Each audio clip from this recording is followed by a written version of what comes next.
Good evening. Tonight, both Rocket Lab and SpaceX set new turnaround records. Satellites are breaking apart in space, and their insurers are not too happy about that and aren't wanting to pay. AI, however, is learning to behave like a bunch of people you probably know. You'll get it when we talk about it. Now, and the other question, if an asteroid splats hard into the moon like it might do in the next year or so, how might that affect our satellites? Plus, we're going to discuss IP challenges in the space economy, along with our guest, Camisha Simmons. From the news desk at the Center for Space Commerce and Finance, my name is Thomas Andrew Olson, and this is The Unknown Quantity.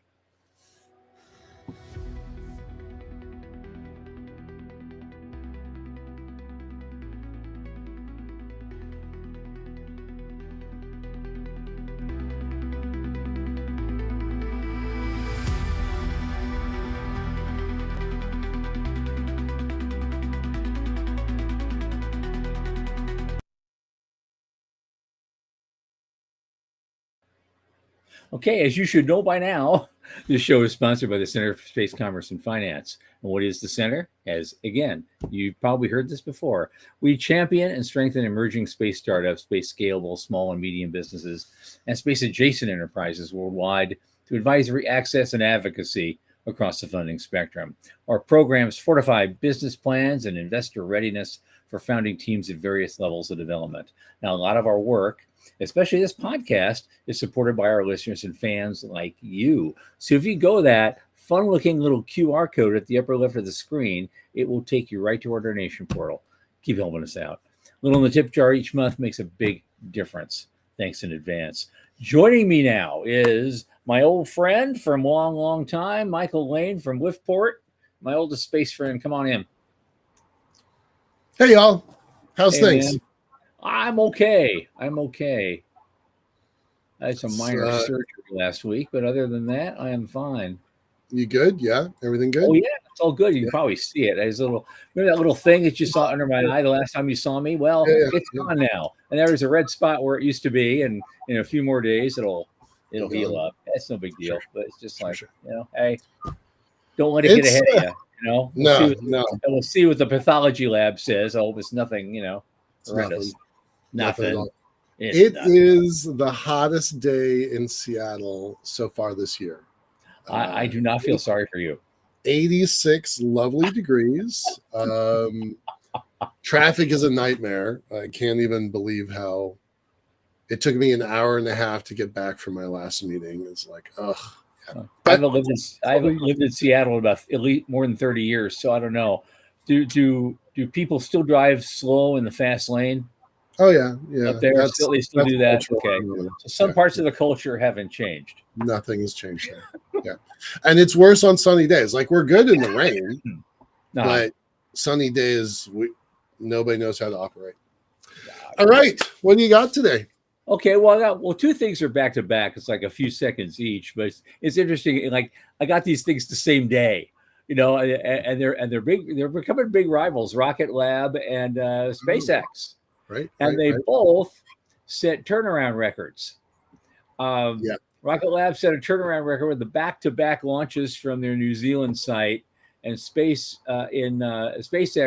launched a second mission in 2 days from the same pad, and they broke their own record. We have been talking about Rocket Lab, I think, every single show for 6 or 7 weeks in a row. I know. It seems like they keep having something interesting, right? This one actually was under my radar. I did not know this was happening, but I am continually impressed by these folks. Well, both of these guys, 48 hours, they're turning it around, launching from the same pad, boom, go, Right. You'd think with that kind of a rate, we're going to be settling the moon in no time. If there was no such thing as SpaceX, a 48-hour turnaround would be the stuff of legend. Oh, yeah. Right? 5 years ago, 10 years ago, 15 years ago, that idea was it would have been the stuff of fantasy. You couldn't credibly believe that somebody could pull a 2-day turnaround on the same launch pad. Right. And you'd still have ULA launching the same old Delta IV heavies and just laughing at the idea. Yeah. Yeah. Hats off to those guys. I read a really interesting report about Beck. First of all, I didn't know he was knighted, so good job, Beck. This guy works 12 hours a day, maybe 14, almost every day. Okay, that's fine for Silicon Valley, but you don't see that too often in the rocket industry. What I thought was interesting about him was his downtime. He wants to do something that just takes all of his brain cells, and he cannot work. It forbids him to work. So his downtime is car racing and flying a helicopter. He's like, I can't work when I'm doing that. I'm like, no kidding. Yeah, so pretty interesting character. The more I learn about him and the company, the more interesting it becomes to me. And then SpaceX, okay, we do live in the world with SpaceX. So what record of their own did they break now? I actually missed this one, so tell me about this one. Oh yeah, they were. Well, they said they broke their own. Well, it's the record is actually set on the same using the same pad. Yep. And so they've their first mission went off at 12:26 a.m. Eastern, and that was just 2 days, 8 hours, 31 minutes, and 10 seconds after the launch of a Starlink mission from the same pad, which bested a previous turnaround record by 28 minutes. So, and that first stage also flew for a 5th time. Man. Yeah. Tom, you said something interesting the other day that didn't get on camera. I'd like you to come back to it. Okay. You said something about the day the future started, like where that kind of. Oh, for me, I always have date to the time. Tell that story because that's a longer little theory. But the thing is, you have in history, you have this thing called a century, and there's a lot of things that are remembered about that century, like the 19th or the 18th. But the things we remember generally and are taught in school about those centuries didn't actually kick in until about maybe 15 to 20 years in. Every time we were still wearing tri-cornered hats in 1801, but by the end of the War of 1812, we changed our styles. They remembered for railroads, but the first one wasn't built until 1820. Right. Photography, 1839. So the things we remember in the 19th century didn't start until about 20 years in. The same happened with the 18th, the 20th century, the same way. Women dressed in 19th century styles until after the First World War. And then in 1920, all of a sudden, my grandmother became a flapper. Right. So I have those pictures. So what's your marker? What's your marker for space? I was watching this. I was looking for this because we've seen a lot of stuff going on in new space. And for me, February 6, 2018 was the day the 21st century began for me, because that was the day the first Falcon Heavy launch. They shot a Tesla toward Mars, for one thing, but at the same time, you saw this incredible image, riveting image of 2 boosters, not one, 2 boosters, both landing right next to each other at the same time. So that was, what day was that? That was February 6, 2018. So that for you is the start of the rocket age. The 21st century began for me, officially began that day. This is when we start remembering shit that our great grandkids will be talking about, Right. Yeah. Yeah. And so here we just had 2 articles, 2 different companies, breakthrough turnarounds, and it's just the beginning, right? And so that date 2018 is projecting forward and already having ripple effects going forward. So I just thought that was really cool. You made some cool comments the other day. I wanted to make sure they got it. Okay. All right. Now, of course, the next thing kind of, also they got to take the rough with the smooth. It's the darker side of the coin. we've got satellites that are breaking up in space all over the place, and they were uninsured when they went up there, and maybe insurance companies aren't covering them, and it's creating a problem for it could create a problem for the entire industry. Do you remember the day when every single thing went up and everything was insured and all the participants were building multi-million, multi-hundred million, multi-billion dollar systems? Of course, everything was insured. But when Planet Labs started building dozens of doves, they're birds, satellites, they started self-insuring, and they set a trend, and SpaceX followed it. And I wouldn't want to be in the insurance business in space these days. Well, these days it's not. Even that is not affordable for a lot of people. And they're because they were still, like, on October 19th of last year. It says in the article, airline passengers crossing the Indian Ocean who looked out their windows might have seen what looked like a fast-moving star suddenly flash and fade because above their heads a $500 million satellite was exploding. That was the Intelsat 33E, and they confirmed the destruction. And now you got 14,000 metric tons of space debris, and that satellite wasn't insured. Now you think something that expensive you'd self-insure, but they didn't do it. You would think, yeah. And as the space junk increases, more operators are choosing to launch without any insurance at all. Right. Well, I'd love to ask our guest later what she thinks about this. Because so companies are cutting back, then to compensate, companies cut back on the cost of building the satellites and launch more of them at faster rates, also uninsured, and then creates a feedback loop now because the cheaper satellites break up more easily and just add to the problem. And of course, a guy at Strathclyde, Glasgow says, I don't think it's sustainable.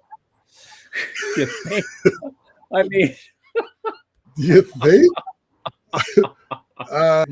This seems like a terrible, guy with an Italian idea. Name. Yeah, there's a lot of those over there. Yeah. Yeah. This satellite insurance has never been more expensive. Yeah. Say again. And meanwhile, satellite insurance has never been more expensive. It just becomes this negative feedback loop, and I don't know where it's going to go, but I'm glad somebody at least brought up the subject, and we'll talk about it because I'm looking through this. I'm kind of skimming through the end of it now. It goes here. It goes here. Insurers were looking for a payout in 2023, but instead that year saw close to $1 billion in claims and $500 million in losses. Many longstanding insurers, it was the last straw. And 1, 2, 3, 4, 5, 6, 7 companies went out of business or exited this market. So now, even if you want insurance, your rates are going to be sky high, and you may not even get coverage in the first place. Me building an elevator on the moon, I really wonder. I've long said, if you can't insure it, you can't build it. And so now I'm like, this might be a problem for me. Nothing could get built in the current situation. I think this guy who wrote this, he's very good at explaining what the problem is. But there's barely no one he talked to when researching this article had any inkling of what a solution might look like. But at least someone is expressing what the problem is. I guess that's a good start. I don't know where we go from there because, as that guy, in Scotland says, it's not sustainable. I don't know where we go with that, but I thought it was worth talking about because we think space debris is bad enough. It's just, the whole situation has just gotten worse. Yep. All right. How are we going to solve it? Let's. You want to talk about AI? I don't think that's a solution, but let's hear what we have to say. Well, I do like the AI thing. I thought that was just funny because It's AI is learning to lie, scheme, and threaten its creators.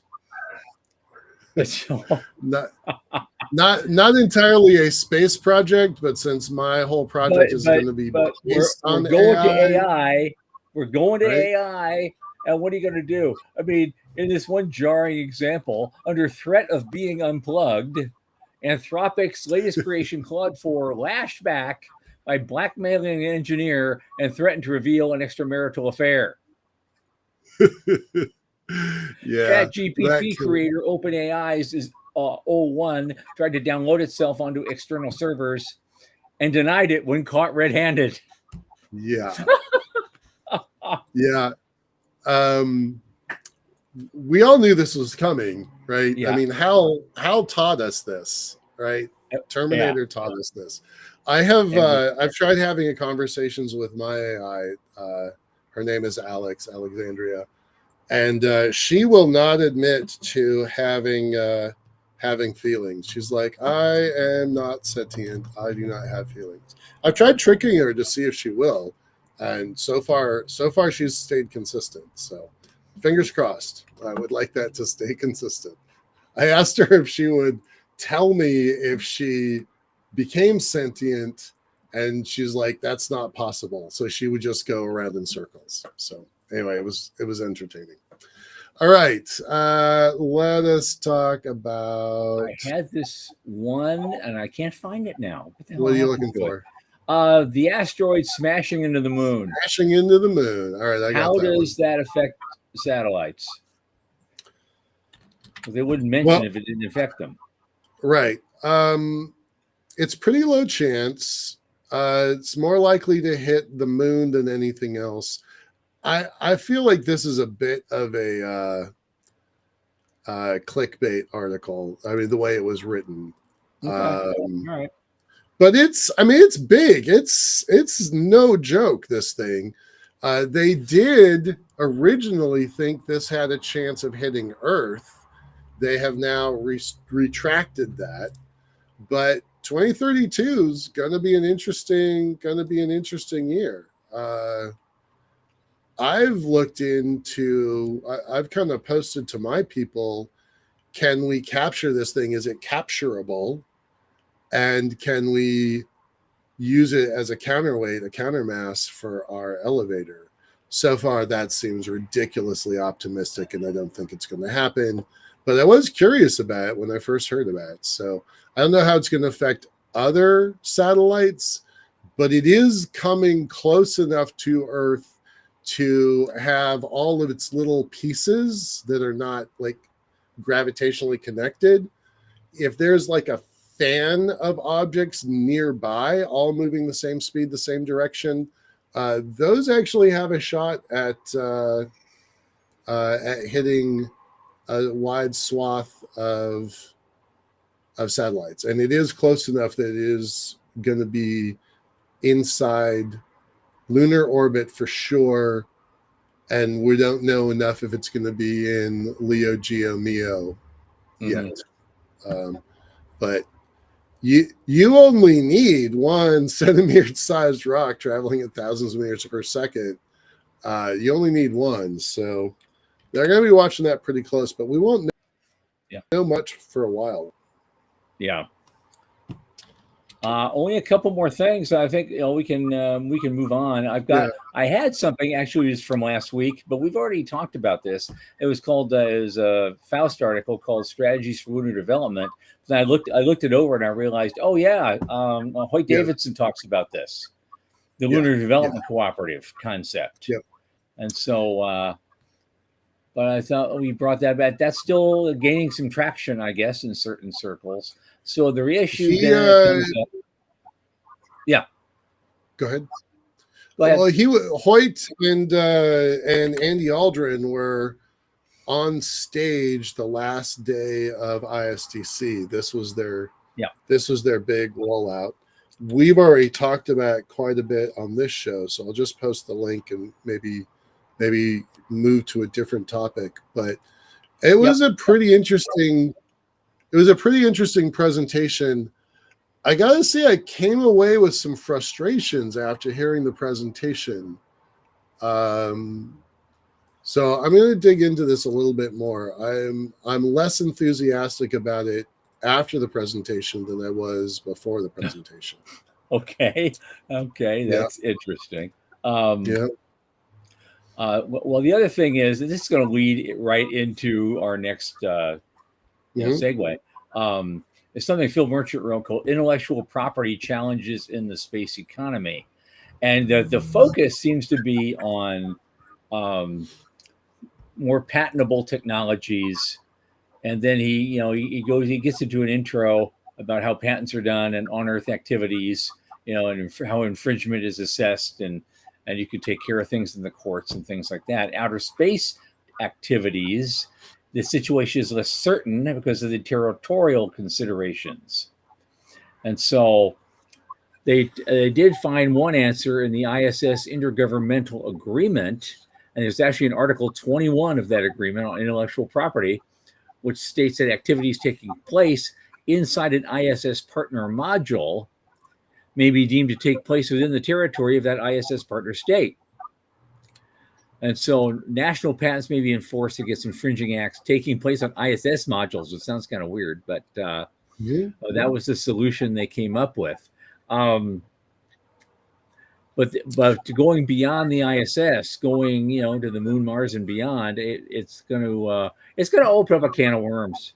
I think. I mean, the outer space tree can only take you so far, but we're going to let our guest here in a minute talk about that, and because the issue is, how do we claim property? How do we claim intellectual property in space? Whether it's real property that we're trying to mine or something else, and how can those things be legitimately enforced?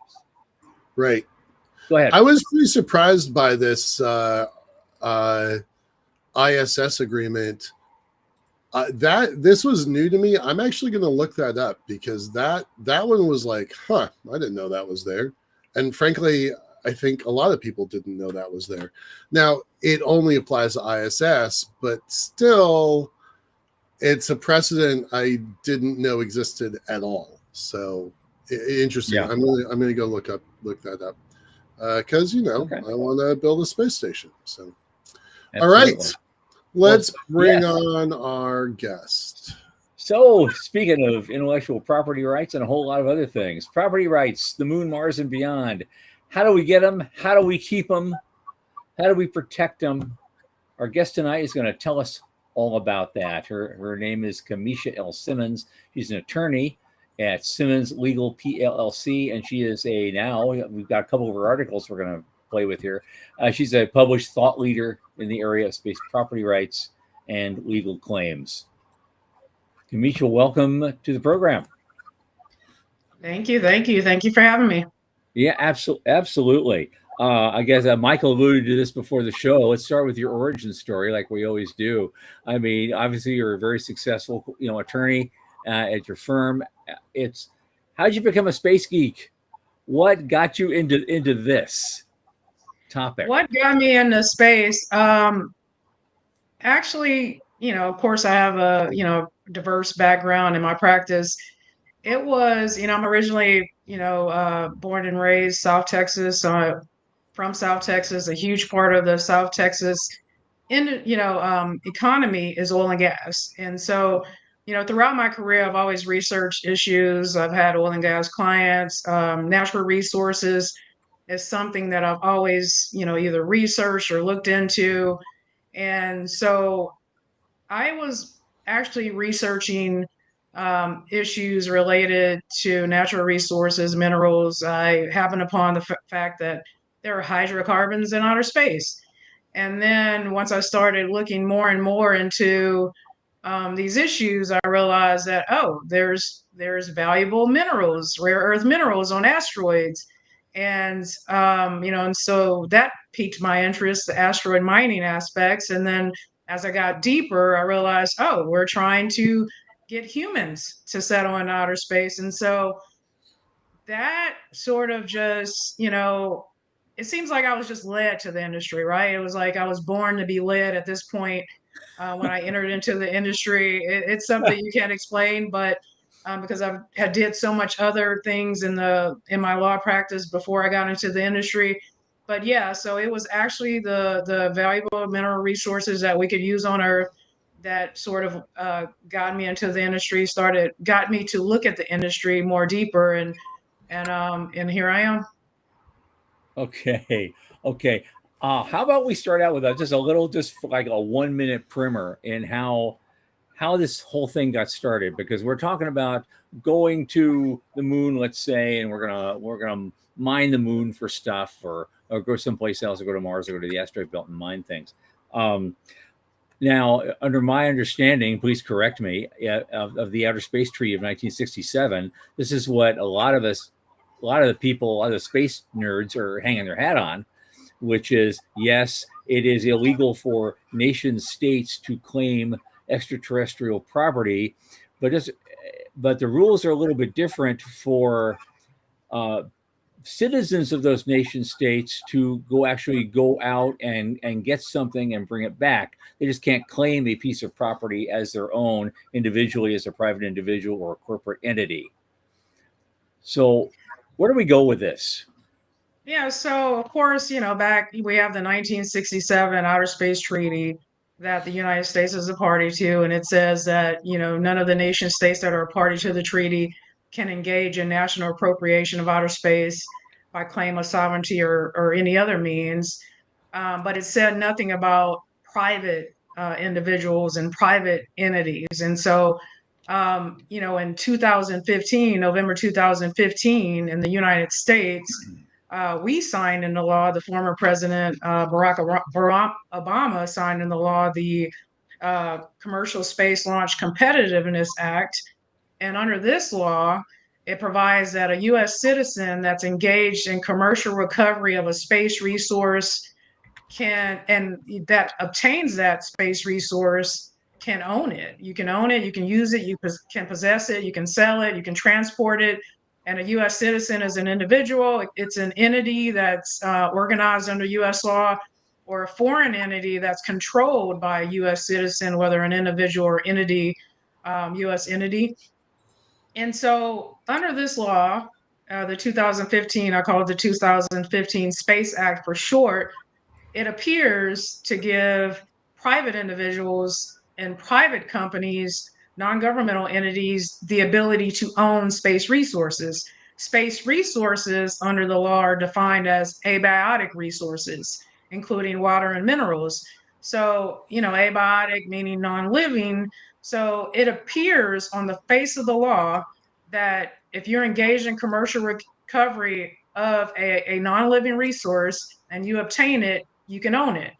I, wrote and published an article in the Space Review in March regarding the fact that this law needs to be clarified, because if you read it, it appears that you can own land. Land is an abiotic resource, Mm-hmm. and so if someone can interpret this law to mean that I can own the land in place if I'm engaged in commercial recovery of land. And Okay. so, what is commercial recovery? The law doesn't include a definition for commercial recovery. So, we have a law, that right above the deep seabed or underlying the high seas, there are metallic nodules, very valuable metallic nodules. Right. Oh And yeah. so, Been the reading about this United for years. States, yeah. So the United States, when we were involved in a negotiation of the United Nations law on the Convention on the Law of the Sea, we signed it, but we never ratified it. So we didn't. While we were negotiating that law, we put in place our own law regarding deep seabed mining, the Hard Mineral Resources Act. It was a 1980 act, and that was just gap legislation pending our signing and ratification of the United Nations Convention on the Law of the Sea. But in that law, which is still on the books, it did define commercial recovery. However, for whatever reason, in 2005, when they put this law in place that says you can own space resources if you obtain it, if you're engaged in commercial recovery of that resource, there was no definition put in place to say commercial recovery, what it means. So I've been approached after I've presented numerous times by someone who even helped draft the law that said, oh, that only means extraction. You can't own the land in place. You can only own what you extract. And I said, well, because the law is silent on what commercial recovery means, anyone can interpret that to mean I can own the land because land is a non-living resource. I can interpret commercial recovery to mean land acquisition and development. So that is our 2015 law. President Trump, when he was first in office in 2020, in April 2020, he put together an executive order that buttressed that law, and also he rejected outer space as a global commons under that executive order in 2020. So it appears that someone can take that law and say, yeah, I can own it. I can own the land, I can own the resources. Following our enactment of our 2015 law, Luxembourg followed in 2017 and put in place their own space resources law. We have the United Arab Emirates that has a law on space resources. Japan has a law on space resources. And in India, in their 2023 space policy, they actually put in language regarding the ability to own space resources, and it tracked under the India space policy. It tracked the language of our 2015 Space Act. Okay, now it's a lot more comprehensive than I was expecting. I knew about Luxembourg. I had heard rumor about UAE. The others I didn't know at all about. That's Japan has theirs. And India in their 2023 space policy, they put the space resources ownership language in their policy, and so they're moving in that direction too. And I think other countries will eventually follow, even though Russia and China, of course, have said, what you're doing is a land grab, when we enacted our law. But I believe in more and more countries, as we commercialize space even more, will follow. Well, here's the thing. I know some people are going to bring this up someday, so I'm just going to throw it out here.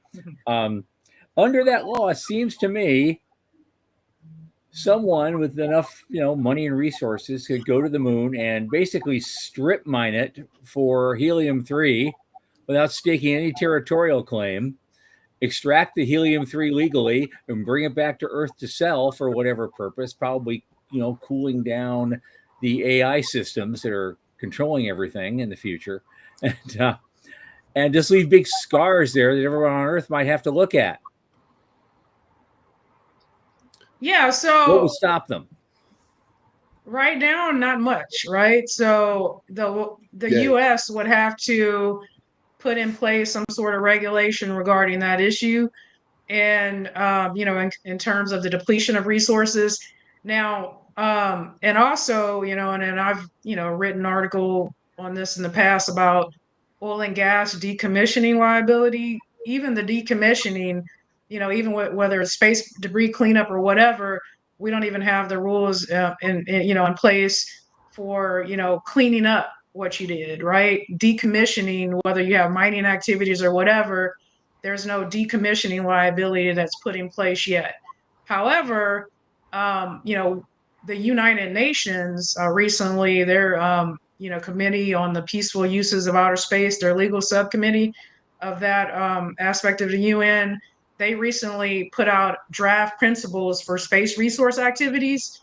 And there's an initial draft. It's undergoing comment, but they're trying to put in language regarding the environmental impact, what the participants should be doing when it comes to the environment. They are circulating language on the depletion aspects of the activities, and also they actually are trying to define under the draft principles of space resource activities what is a space resource activity. And they're saying it's the exploration, it's the extraction, it's the exploitation and the use of those space resources. And so they're doing what we didn't do under our law, and which is define what it means to be engaged in that activity. And under our law, it's commercial recovery. under the UN's draft principles as space resource activities, and how do you define that? Okay.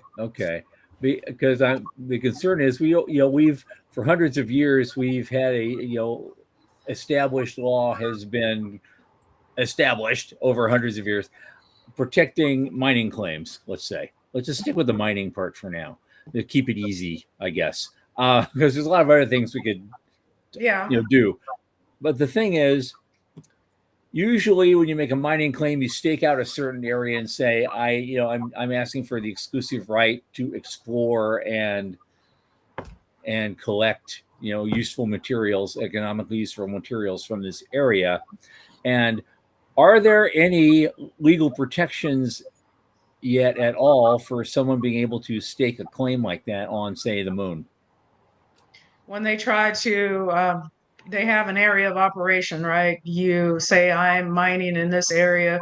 There's some language under the Outer Space Treaty and the Artemis Accords that you can invoke to try to protect your mining operations, and let's say put a perimeter around a certain area and say, don't come in here because we have ongoing mining operations. And under the Outer Space Treaty, you have to exercise due regard for the corresponding interests of other state parties. You are to try to avoid harmful interference with the activities of other state parties. And then they have that language under the Artemis Accords, but also under the Artemis Accords, they have a section on safety zones. And so you can create a safety zone, and the safety zone is meant to be temporary, but you can invoke that language to say, this is our area, we're creating a safety zone. While we're operating in this area, we need you, in order to avoid harmful interference with our operations here, we can't have any other parties from any other nation in this area while we're actively mining. Okay. How big is that zone? How do they measure that? So it's not defined. They don't have, I don't think it's defined specifically. It's under Section 11 of the Artemis Accords. And I think it says the size and scope of the safety zone should be determined in a reasonable manner, leveraging commonly accepted scientific and engineering principles. So it's to be determined under the language Section 11 of the Artemis Accords. That's a continuation of we're going to kick this down the road problem. Well, honestly, there's a lot of, I get that.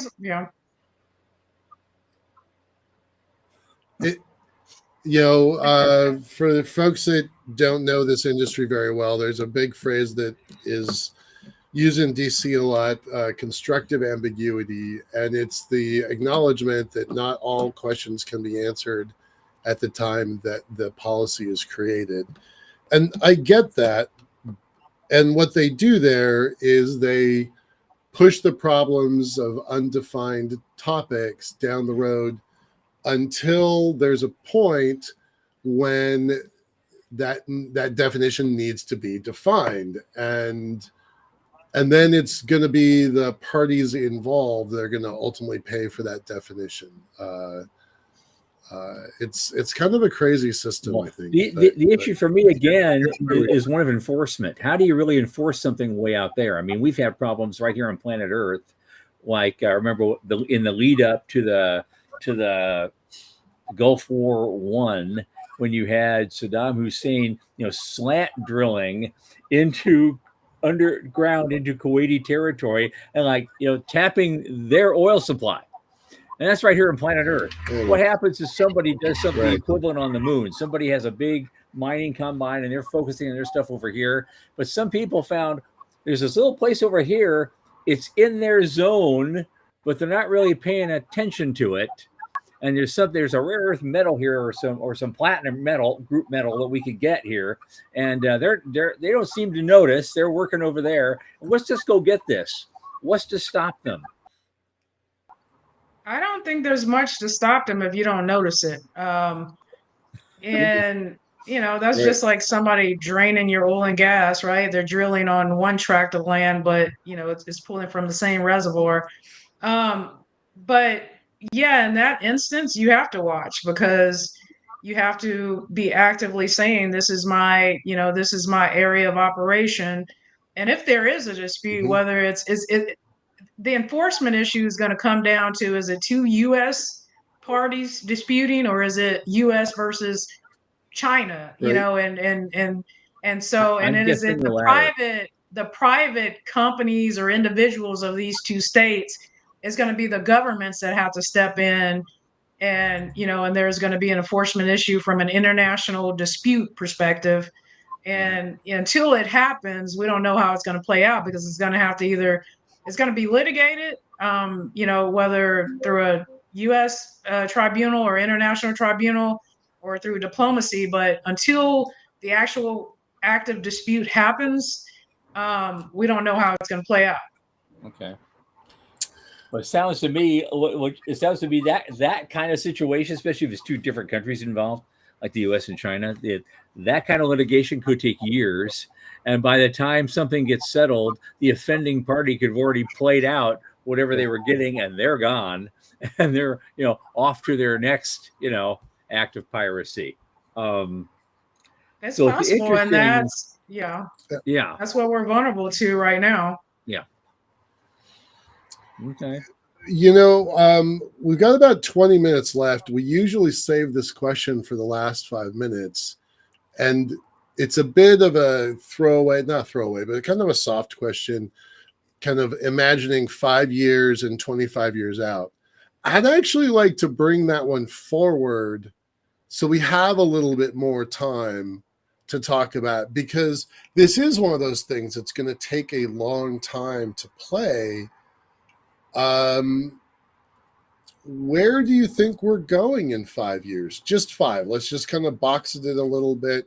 There's space stations, there's mining, there's a ton of stuff happening at low Earth orbit these days. But let's focus on the moon. Where do you think we're going to be in 5 years? It On the feels moon, really chaotic. Just from the legal perspective, right? Where you're at there. from the legal perspective, I think number one, it depends on who gets there first, and what area they get to.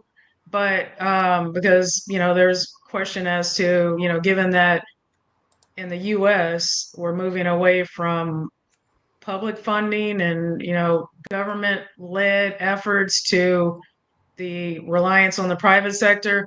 Mm-hmm. But in terms of the legal aspects, we have to wait and see until when it comes to who's going to get there, and are they going to invoke the Outer Space Treaty, the Artemis Accords? Because if China gets there and they stake out an area and start building out a base, well, they only have the Outer Space Treaty. They don't have the Artemis Accords. China and Russia haven't signed the Artemis Accords, Right. so they're going to be going off a Outer Space Treaty. But I think within the next 5 years, we may have a first claim of ownership. And the question is, who is going to stake that claim? If it's China, they're not. But if it's let's say someone from the US or Luxembourg, they may stake a claim and challenge the law and force the issue, in terms of property rights and the ability to own.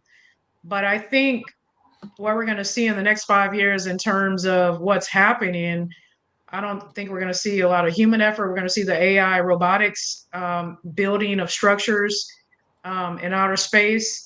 They don't necessarily have to claim ownership of the land, because they're going to say, you can't, harmfully interfere in my area. So if they start building structures, they're going to say, this is my area.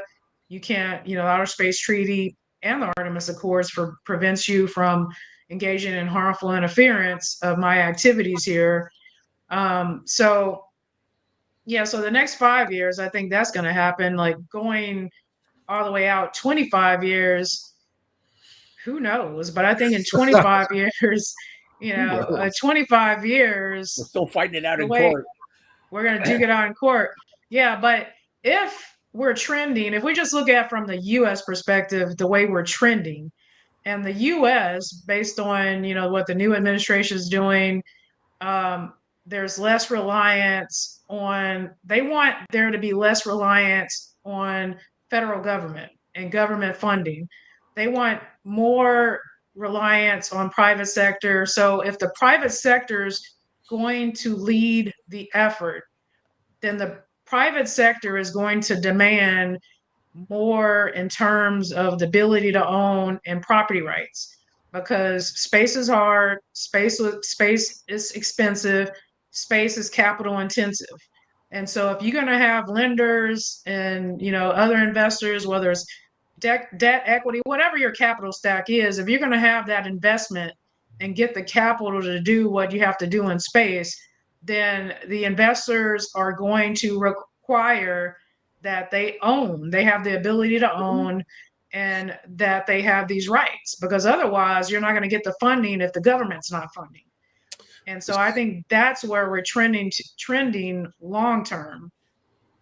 One of the chat questions is, if we mine stuff, process it, manufacture in the Lagrange point, do we own the product? If it's built on a semi-permanent, I think permanent Lagrange structure. If we take it off the moon to our private location, a Lagrange station, where's the dividing line there?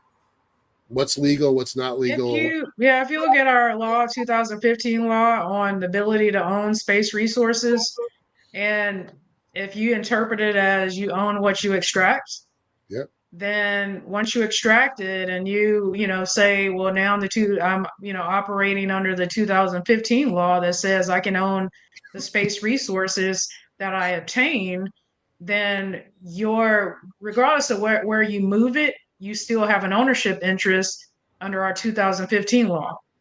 Okay. I'm going to make an extension to that. The amount of, I'm going to call it dirt, even though that's not the technical term, the amount of regolith, the dirt that you have to move to get something useful is hundreds of thousands to one. So there's a lot of like cast off that you don't need because it wasn't whatever you're coming through the dirt for. Do we have any obligation to the things we leave behind? We have disturbed it. We've disturbed the surface. Do we have any obligations there? For returning it back to its, in a suitable condition? Yeah. Is there any, like, I can imagine fleets of harvesters coming through. It's picking up a literal tons of stuff, but it only wants a kilo or two out of that ton. Everything else you just drop behind you as you're moving along with your earth movers. Is there any obligation to do anything with the leavings behind you? It's okay if we mess it all up? Under the current law, I don't see anything that would require there to be some sort of remediation, putting it back in a certain condition. Now, the U.S. can put that in place because the U.S. has supervision over its non-governmental entities and anyone, operating under the U.S. law. But right now, there's nothing from that, a perspective of remediation or putting it back in its, original condition or work, any condition. There's nothing out there that I'm aware of that would require that. Okay, cool. And this may be in that particular thing, as Jason suggested, if you're going to scar up the moon like that, the scar might have to be a mile or more wide, for people to see it from Earth with the naked eye on a full moon. But the closer you get when you're taking that, tourist spaceship to the moon, sooner or later, that stuff's going to come into view. You're going to see all these scars in the middle of the Sea of Tranquility. That may end up disturbing a lot of people.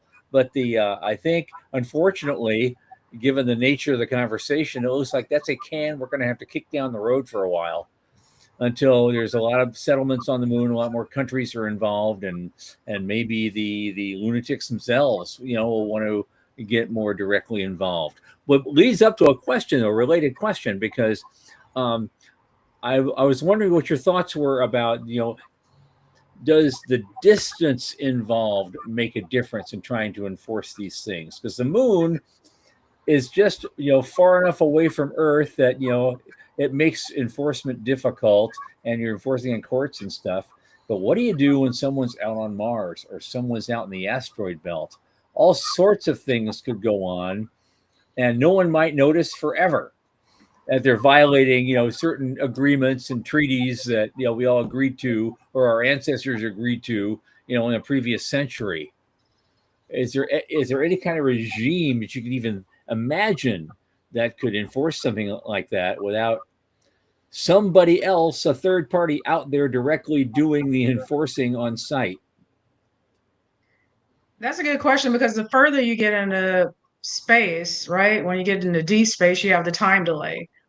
And there's Professor Alex Simmons out of Europe that writes on the time delay issues that you're confronted with from a legal perspective. And basically, I think once we get to that point where we're so advanced that we will be operating on Mars, or human settlement, or genetically engineered humans on Mars, I think we're going to have, number one, some kind of monitoring and observation. And the way you enforce it, of course, I think, yeah, we're going to have to put something between us and Earth, but we also are going to have to get over, some people think it's impossible. I think there's nothing impossible in life. Man just hasn't figured it out yet, but we're going to have to figure out the time delay issue. We're going to have to figure out instantaneous communication. We're going to have to figure out how to communicate faster than the speed of light as we get deeper into space and have more activity, so we can monitor in real time what's happening and have that, the Mars observation that's instantaneously feeding that to Earth so we can see what's going on. But yeah, so I think we're going to have to have some sort of way for there to be this observation in real time. And then I think we're going to have outposts like in between Earth and further out in space where we won't be so far out, where we have enforcement mechanisms, because although we have Mars, halfway between Mars and Earth, we have some sort of outpost. And if we get advanced enough, maybe we'll have a tribunal in outer space that's closer to Mars. And if we, figure out the instantaneous communication throughout the universe, we'll even be in a better position to enforce those kind of infractions as they occur. Okay, well, I mean, we've already been developing all sorts of other, Star Trek related technologies. Doesn't seem that at this day and age, subspace radio, as they used to call it, is going to be that far behind. It may be in the realm of possibility now. Who knows? There's a pretty strong community that runs Mars Coin, and they're saying that Mars is going to need its own currency system. Bitcoin won't do it because of the time delay, the communications time delay. So they want to set a separate coin specifically for Mars. I think that's probably also true for the moon. That comms delay, I never thought of it from a legal perspective, but from an operational perspective, mining, telerobotic operations, yeah, you gotta solve that. Exactly. Yeah. Communications, speed of communication solutions just here on Earth right now. Yeah, I mean, with all the new things that have been done, like in Chicago Merck and a lot of other places, it's, microseconds make the difference these days in arbitrage deals. Yeah. Exactly. Yeah. So I think that's, if you could solve that problem, that's a multi-trillion-dollar. Right. If you could solve it, you'll be the first trillionaire for sure. This is pretty interesting. we Liftport, you don't know that much about what we're doing, but we're figuring out how to build an elevator on the moon. So we've got property rights questions and non-interference, safety. We want to kind of build a column from the ground of the moon all the way out towards L1 and beyond, and our ribbon is going to sit there. So you've kind of opened my eyes. I've known some of this stuff, but I definitely liked what you had to say about some of it. So that's pretty useful.